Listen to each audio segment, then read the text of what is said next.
Waheshimiwa, tukae.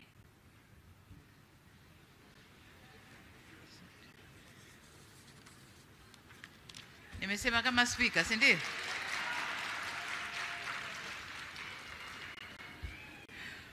Mheshimiwa Dr. Hussein Ali Mwinyi, Rais wa Zanzibar na Mwenyekiti wa Baraza la Mapinduzi, Mheshimiwa Dr. Tulia Ackson, Spika wa Bunge la Jamhuri ya Muungano wa Tanzania na Rais wa Umoja wa Mabunge Duniani, kinitambue pia uwepo wa Mheshimiwa Spika wa Baraza la Wawakilishi, ndugu yetu Zubeir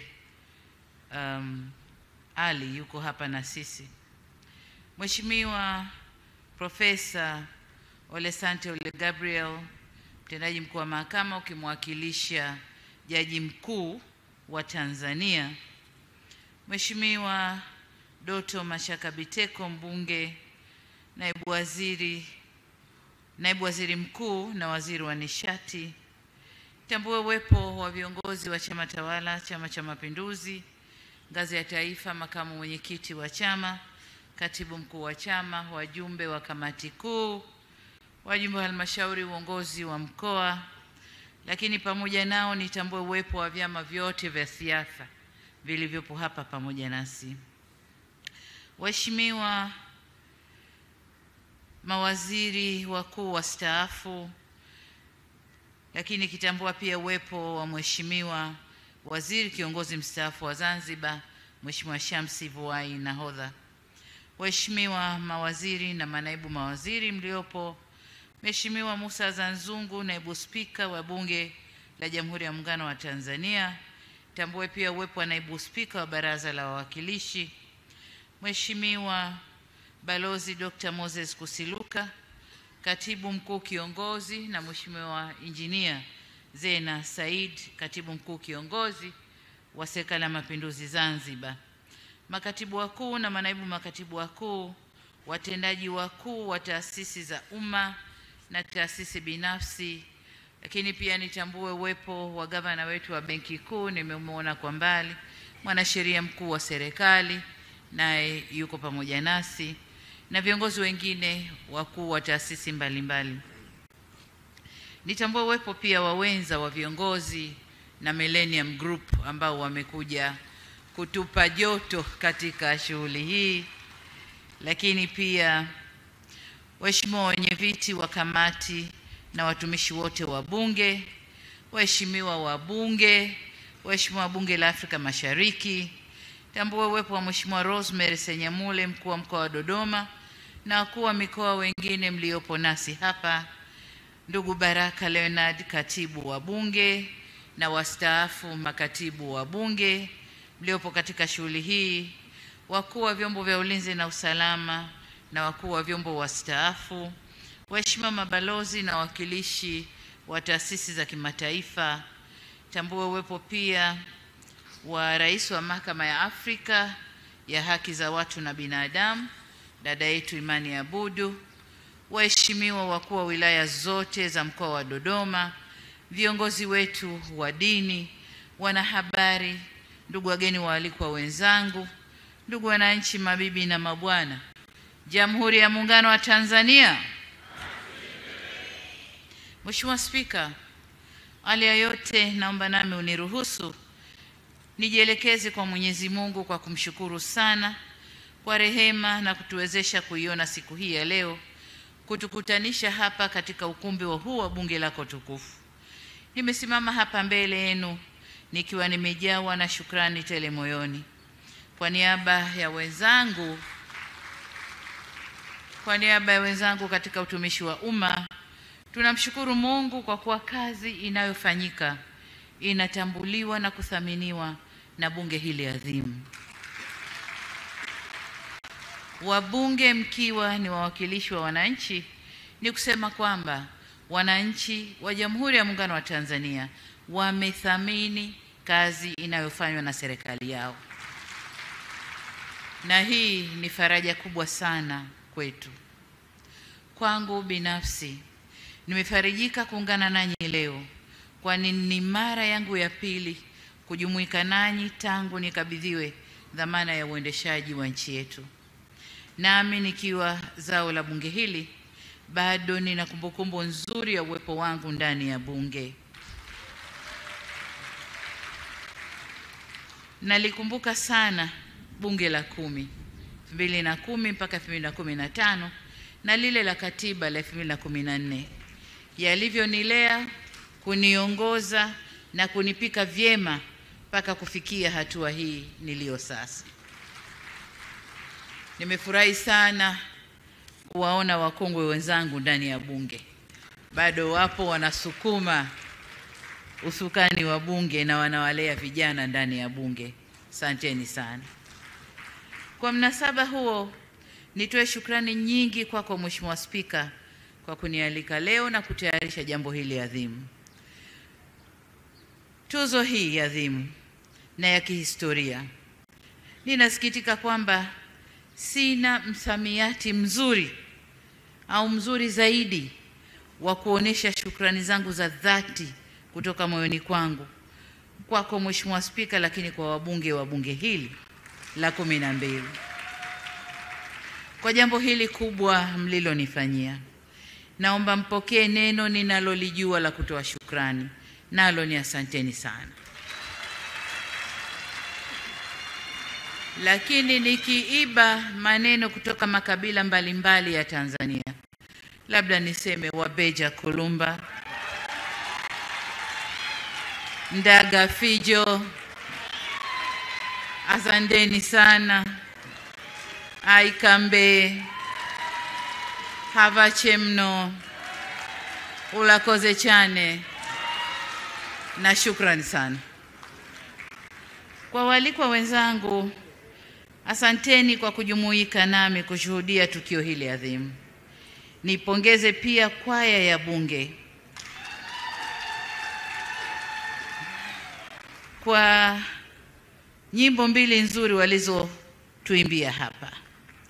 Ni burudani tosha, na nimeona wabunge walivyochemshwa na jumbe mbalimbali zilizokuwa zikitoka. Tunakushukuruni sana na hongereni sana. Katika tukio hili leo nimeona mambo mawili mengine. Jambo moja ni kwamba aliyekuja kuchukua fedha baada ya kwaya ya bunge kuimba, alipoteremka kenda moja kwa moja kwa IGP, akatoa heshima zake, akageuka, kamuuliza spika, akanambia huyu ni polisi. Nikasema nidhamu ipo.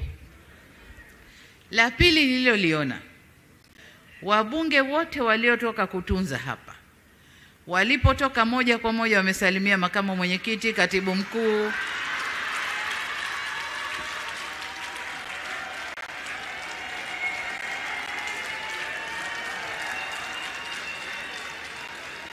wabunge oye. Lakini kuna muda nikaona msongamano huko pale, nikajua wanamsalimu Mama Mariam Mwinyi, kumbe kuna Mary Chatanda. Kwa hiyo viti maalum walikuwa wanasokotana pale kusalimia. Mimi niwaombee kila la heri ndugu zangu. Mheshimiwa Spika, kazi mnayoitambua leo haitokani na nguvu zangu, uhodari na maarifa ya peke yangu, bali inatokana na uwepo wa mipango mbalimbali ya maendeleo ya nchi yetu na vile vile ilani ya uchaguzi ya chama tawala, Chama cha Mapinduzi, ya mwaka 2020 hadi 2025.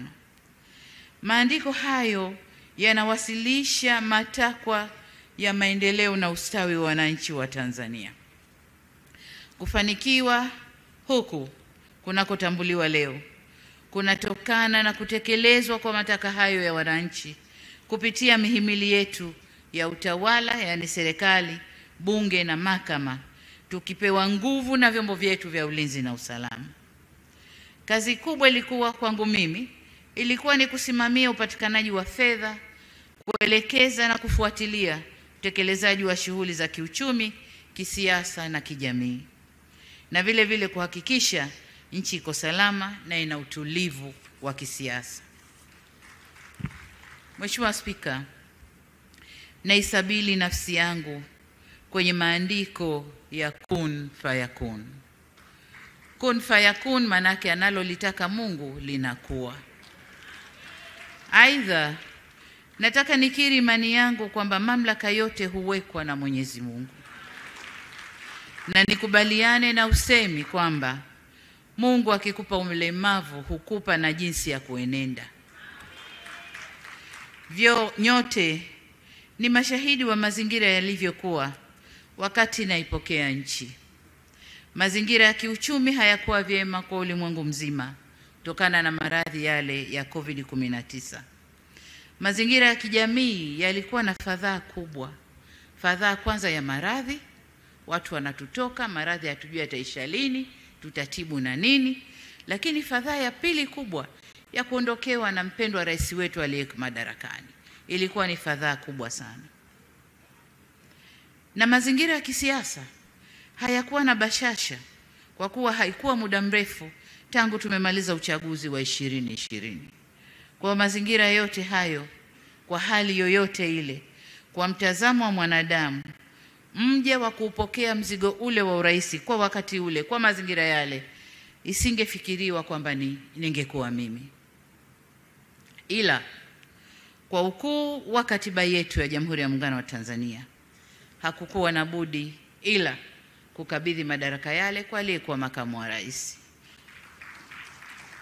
Ndugu zangu, mnaelewa minong'ono iliyokuwepo, mnaelewa shaka zilizokuwepo, lakini kama nilivyosema, Mungu akitaka linakuwa.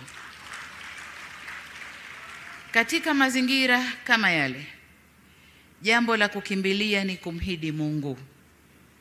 Nilimwomba Mwenyezi Mungu anijalie busara na uvumilivu kama alivyomjalia Nabii Suleiman alayhi salam.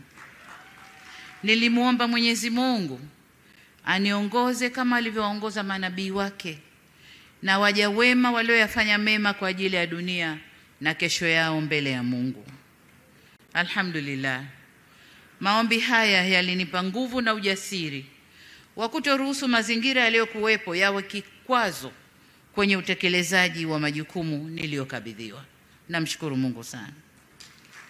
Mheshimiwa Spika, nimesikiliza kwa umakini maelezo yako kabla ya kunikabidhi rasmi tuzo hii. Pia nimefuatilia kwa umakini mkubwa simulizi documentary na ushuhuda wa waheshimiwa wabunge kuhusu mafanikio ya safari yetu ya miaka 4, tukisema mpaka sasa na miezi 2 ya awamu hii ya 6 ya uongozi wa taifa letu na uwajibikaji wa pamoja. Inafurahisha sana kuwasikia wawakilishi wa wananchi mkitoa mrejesho na kuthibitisha kwamba kweli ndani ya kipindi hicho kazi kubwa imefanyika. Ninawashukuru kwa kutambua kwenu kwa sio tu tumeyaendeleza mema yaliyokuwepo katika awamu zilizopita, bali pia tumeweza kuboresha mema yaliyopo na kuleta mema mapya kwa ajili ya ustawi wa wananchi na taifa letu. Nawashukuru sana kwa kutambua kazi njema iliyofanywa na serikali yenu. Mheshimiwa Spika, kama sote tunavyofahamu, kidole kimoja hakivunji chawa. Ni dhahiri kuwa yote yaliyoelezwa na ambayo wananchi wanaendelea kuyashuhudia kwenye maeneo yao yamechangiwa na utekelezaji wa majukumu ya kikatiba ya Bunge la Jamhuri ya Muungano wa Tanzania kwa mujibu wa ibara 63(2) ya katiba yetu ya Tanzania inayolitaka Bunge kusimamia na kuishauri serikali kwa niaba ya wananchi. Waheshimiwa wabunge, mmeendelea kuifanya kazi hiyo kwa umahiri ndani ya Bunge na nje ya Bunge, mkiwasemea wananchi mnaowawakilisha. Hivyo basi, sina budi kuwapongeza sana waheshimiwa wabunge kwa weledi, uzalendo na umakini mkubwa mliouonesha katika utekelezaji wa majukumu yenu. Kwanza, katika kutunga sheria kama ilivyoelekezwa katika ibara ya 64 ya katiba yetu. Lakini la pili, katika kujadili na kupitisha bajeti za serikali kwa mujibu wa ibara ya 137 ya katiba yetu. 3, katika kusimamia kwa ukaribu utekelezaji wa mpango wa serikali kupitia kamati zenu za kudumu za Bunge na kamati maalumu zilizoundwa kila mambo yanapotokea. Hakika kwa namna ya kipekee ninawashukuru kwa namna ambavyo mmeweza kuisimamia serikali. Nimeona mijadala yenu yenye hoja, mashiko na yenye kutanguliza maslahi kwa taifa na wananchi mbele. Mara zote tumekuwa tukipokea tathmini, maoni na ushauri wenu kwa uzito mkubwa. Ni wazi kuwa bila nyinyi baadhi ya shughuli za serikali zisingekuwa na ufanisi. Kung'ara serikali inakong'ara leo kunatokana na kazi muhimu mliyofanya, lakini na umuhimu mlioipa serikali kwenye utekelezaji wa shughuli zake. Mheshimiwa Spika, bila shaka penye haki, amani hutawala na maendeleo huonekana. Haki ikisimamiwa vizuri huleta ustawi wa wananchi na taifa kwa ujumla. Na ushukuru muhimili wa mahakama unaosimamia sheria na haki nchini kwa mageuzi makubwa yaliyofanyika katika kusimamia utawala bora na utawala wa sheria na kufanya haki iweze kutamalaki nchini. Aidha, Mheshimiwa Spika, mafanikio tunayoyatambua leo yanatokana na ushirikiano mkubwa, umoja na mshikamano kutoka kwa viongozi wenzangu, kuanzia makamu wa rais, rais wa Zanzibar na mwenyekiti wa Baraza la Mapinduzi na viongozi wote wa Zanzibar, waziri mkuu, naibu waziri mkuu, mawaziri na manaibu mawaziri, watendaji wote kuanzia makatibu wakuu na watumishi wote wa taasisi za umma. Wote hawa nawapongeza kwa bidii, weledi na uzalendo waliouonesha katika utekelezaji wa ilani ya uchaguzi ya mwaka 2020-2025 na mipango yote ya maendeleo iliyowekwa na serikali. Kwa mantiki hiyo, tuzo hii si yangu peke yangu, ni yetu sote. Nami naitabaruku tuzo hii kwenu wenzangu na wananchi ambao wametoa mchango mkubwa katika kulijenga taifa letu. Mimi nimeipokea kwa niaba yenu. Asanteni sana. Mheshimiwa Spika, kwa kuwa nina wajibu wa kulihutubia bunge hili la 12 na kuagana nalo baada ya kumaliza muda wake mwishoni wa mwezi huu wa Juni, nitapata nafasi ya kutosha kusema mengi zaidi na kwa urefu kuhusu kutekelezwa kwa ahadi nilizozitoa ndani ya ukumbi wa bunge hili mwezi Aprili mwaka 2021. Lakini nilikuwa ninajieleza nitakuja kusema nini. Mambo yote yalishasemwa. Bunge limesema lenyewe mambo yote ambayo ningekuja kuyasema. Lakini kwa sababu ni mkuu wa nchi na mwanasiasa, sitakosa la kusema. Nitakuja kusema nanyi mwisho wa mwezi huu na kuwashukuru kwa kazi kubwa mlioifanya. Tumuombe Mwenyezi Mungu atujalie afya njema na atufikishe salama. Mheshimiwa Spika, leo nimehemewa na uzito wa shukrani kwako Mheshimiwa Spika na kwa bunge letu tukufu. Ni wazi tuzo hii itakuwa alama na kumbukumbu nzuri ya kudumu katika kuitumikia nchi yangu. Nashukuru kwa mara nyingine tena. Nihitimishe kwa kurejea shukrani zangu za dhati kwako binafsi Mheshimiwa Spika na kwa wabunge wa bunge hili la 12 la Jamhuri ya Muungano wa Tanzania kwa heshima kubwa sana mlionipa. Nawatakia kila laheri katika ukamilishaji wa majukumu yenu na Mwenyezi Mungu awashushie baraka zake katika chaguzi zinazotukabili mbele yetu. Mungu libariki bunge letu, Mungu ibariki Tanzania na Mungu alibariki bara letu la Afrika. Asanteni sana kwa kunisikiliza. Jamhuri ya Muungano wa Tanzania, kazi na utu. Asanteni sana. Asante. Naomba tumpe hongera nyingi sana Mheshimiwa Dr. Samia Suluhu Hassan, Rais wetu wa Jamhuri ya Muungano wa Tanzania. Dr. Samia oye! Asante sana, naomba tuketi.